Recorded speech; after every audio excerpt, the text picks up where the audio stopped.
فزت رب الکعبہ، تمہیں خوف خدا کی وصیت کرتا ہوں، بلکہ دنیا طلبی سے بچو، اگرچہ دنیا تمہارے گرد چکر لگائے، اس چیز پر افسوس نہ کرنا جو تمہارے ہاتھ نہ آ سکی،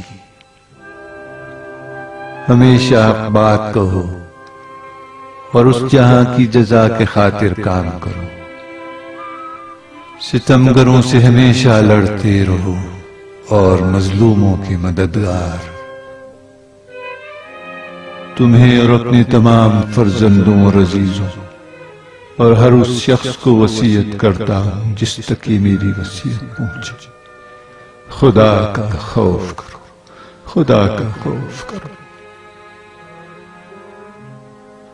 اپنے کاموں کو منظم رکھو اور ایک دوسرے کے درمیان صلح اور آشتی سے کام لو،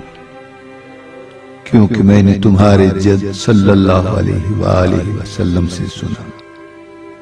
کہ فرمایا لوگوں کے درمیان صلح کروانا سالوں کی نماز اور روزے سے بہتر ہے، خدا کے لیے یتیموں کا خیال رکھنا، انہیں کبھی بھوکا اور کبھی سیر نہ چھوڑنا، انہیں یوں ہی نہ سمجھنا، خدا کے لیے پڑوسیوں کا خیال رکھنا، ان کی سفارش پیغمبر نے کی اور بارہا ان کے بارے میں فرماتے رہے، یہاں تک کہ ہم گمان کرنے لگے کہ شاید ارث میں بھی ان کا حصہ قرار دیں گے، خدا کے لیے قرآن کا خیال رکھنا، کہیں ایسا نہ ہو کہ دوسرے لوگ قرآن پر عمل کرنے میں تم پر سبقت لے جائیں، خدا کے لیے نماز کا خیال رکھنا جو تمہارے دین کا ستون ہے، خدا کے لیے حج کے موقع پر کہیں ایسا نہ ہو کہ خانہ خدا کو خالی چھوڑ دو، جتنے دن بھی اس دنیا میں ہو، اگر بیت اللہ کی حرمت کا خیال نہ رکھا تو سخت عذاب میں مبتلا ہو جاؤ گے، خدا کے لیے راہ خدا میں اپنے نام و جان و زبان کے ذریعے جہاد کرتے رہنا اور تم پر آپس میں مل کر رہنا اور ایک دوسرے کو معاف کرنا ضروری قرار دیتا ہوں۔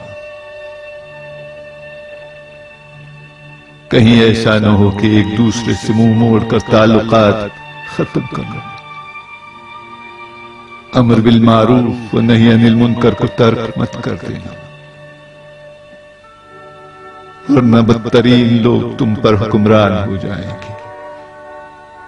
اس وقت دعا کرو گے مگر دعا قبول نہیں کی جائے گی۔ اے اولاد عبد المطلب، میں مسلمانوں کے خون میں تمہارے ہاتھوں کو آلودہ نہ دیکھوں۔ یہ کہتے ہوئے دکھائی نہ دینا کہ امیرالمومنین کو قتل کیا تھا۔ جان لو کہ میرے قاتل کے علاوہ کسی کو میرے بدلے نہ مارنا۔ اور دیکھو اگر میں اسی ایک ضربت میں مر گیا تو اسے بھی ایک ہی ضربت لگانا، اور اس کے ہاتھ پیر اور دیگر اعضاء کو نہ کاٹنا، کیونکہ میں نے رسول اکرم صلی اللہ علیہ وآلہ وسلم سے سنا ہے کہ مردہ کے اعضاء و جوارح کو مت کاٹو، اگرچہ وہ مردہ کسی پاگل کتے کا ہی کیوں نہ ہو۔